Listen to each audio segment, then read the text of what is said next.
You hear the crowd before you see them, a distant rumble that grows with every step.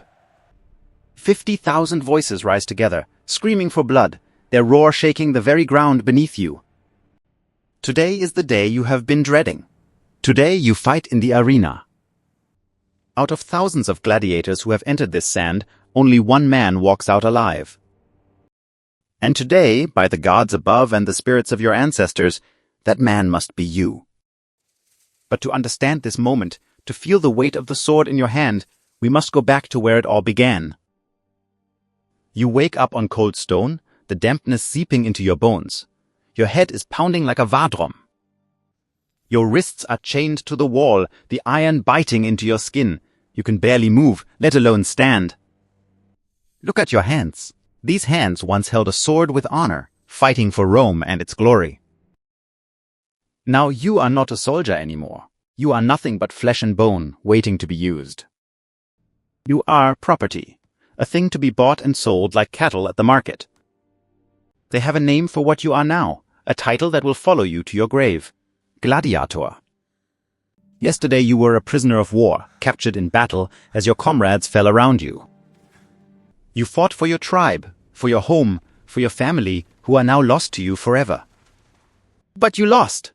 The battle was brutal, and now you pay the ultimate price for your defeat. Today you belong to Rome. Body and soul, your life is no longer your own. Men around you are bleeding from wounds that will not heal. Some are dying right beside you. You don't know their names. You don't want to know them. It only makes it harder. A guard kicks you awake, his boot slamming into your ribs with practiced cruelty. Get up, filth, he snarls. You're for sale today. Look presentable or I'll whip you myself. You are dragged into the sunlight, the brightness burning your eyes after weeks in darkness. The slave market is loud, chaotic, and utterly disgusting. The smell of unwashed bodies fills the air. Rich Romans poke at you like your cattle, prodding your arms and legs without a shred of respect. They inspect your teeth as if you were a horse. They squeeze your muscles, testing your worth. A Lannister steps forward, a man who trains gladiators for a living.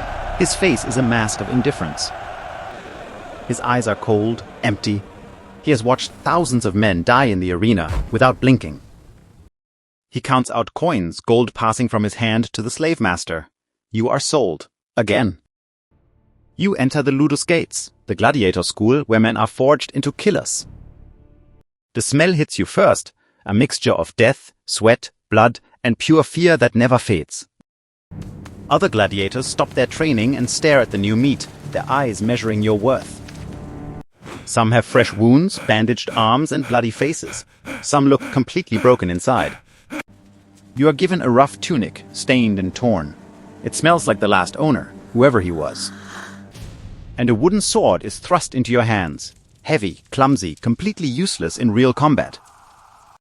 Training starts at dawn, before the sun even rises. Every single day without exception. You stab a straw man over and over until your arms scream in protest. Again, and again, and again. Your arms burn with fire. Your back aches with every movement. Your lungs scream for air. If you stop, even for a second to catch your breath, you are whipped without mercy. The Lannister screams orders constantly, his voice a permanent part of your existence. Faster, harder, again. You learn to use a net, a weapon that tangles more often than it actually catches anything. A trident is heavy in your hands. 3 sharp points, one single purpose. To kill or be killed. You eat barley porridge, grey and tasteless, the same meal every single day of your life. Meat is for winners, for those who survive the arena and prove their worth in blood. At night, you sleep in a small cell barely big enough to lie down. Cold.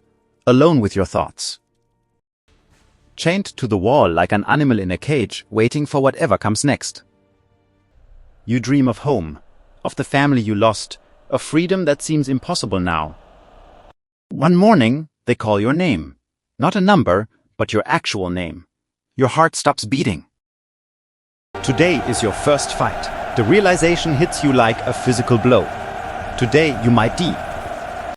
You are given real armor, not the training equipment. Heavy, cold, made of metal that has seen death. It smells of blood, old and new mixed together. The last owner didn't make it out alive. You walk through a dark tunnel, your footsteps echoing off ancient stone walls. Above you, the crowd grows louder with every step, closer to the moment of truth. Just like in the dream that haunts your sleep. Just like in the nightmare you cannot escape. 50,000 people packed into the Colosseum, all screaming for your blood to spill.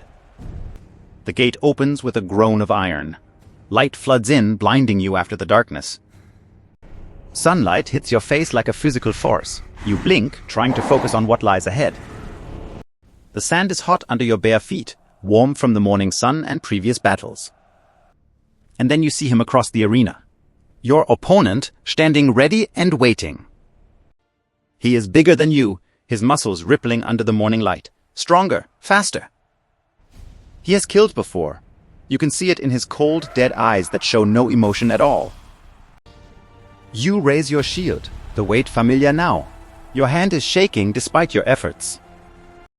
The signal is given by a Roman official. A white cloth falls, fluttering down to the sand. The crowd falls silent for one terrifying second. The entire Colosseum holds its breath. Then chaos explodes around you like a storm breaking. The fight has begun. He swings his sword with incredible speed.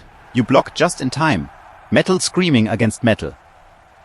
The impact shakes your entire body, rattling your teeth and numbing your arm. You are pushed back, your feet sliding in the blood-soaked sand beneath you. You stab at his leg, a desperate move. The blade draws a small cut, but it's something. He roars in pain, a sound of pure rage, and swings again. Wild, angry, reckless. His sword finds your arm, cutting deep. Pain explodes through your entire being. You fall to your knee, the sand cushioning your fall. The crowd loves every moment. You see death standing right behind him, waiting patiently for its moment. He raises his sword for the final blow, victory in his eyes. Time slows down impossibly. Everything moves like honey, thick and surreal. You remember your home, the way it looked in the morning light, your mother's face. You remember why you fought all those years, why you wanted to live. And then something inside you snaps. A barrier breaks. A new fire ignites. Not fear, not anymore. This is pure, burning rage that consumes everything else. You duck low and roll across the sand, feeling it grind into your fresh wounds. His sword sinks into the sand where you just were, stuck and useless for a moment. He is off balance now, leaning forward, vulnerable, for one single second. You see the opening, the only chance you will ever get in this fight. You thrust forward with everything you have left, every ounce of strength and anger. Your sword goes deep, finding flesh and bone. Metal meets the softness inside. He falls like a tree cut down. The ground shakes when his body hits. The crowd erupts, deafening in their approval. But you hear nothing at all. You stand over him, your chest heaving, your sword dripping red onto the sand. He looks up at you, his eyes no longer cold, but begging for mercy you cannot give. The crowd decides his fate with their thumbs. The signal is clear, thumbs down. You have no choice. The rules are absolute. You end him with one final stroke. You are the victor. Flowers rain down from the crowd, petals landing on blood-soaked sand. But you walk back through the gates alone, leaving the cheers behind. They chain you again without a word. Back to the same cold cell. You survived today. The crowd loved you. But tomorrow you will fight again.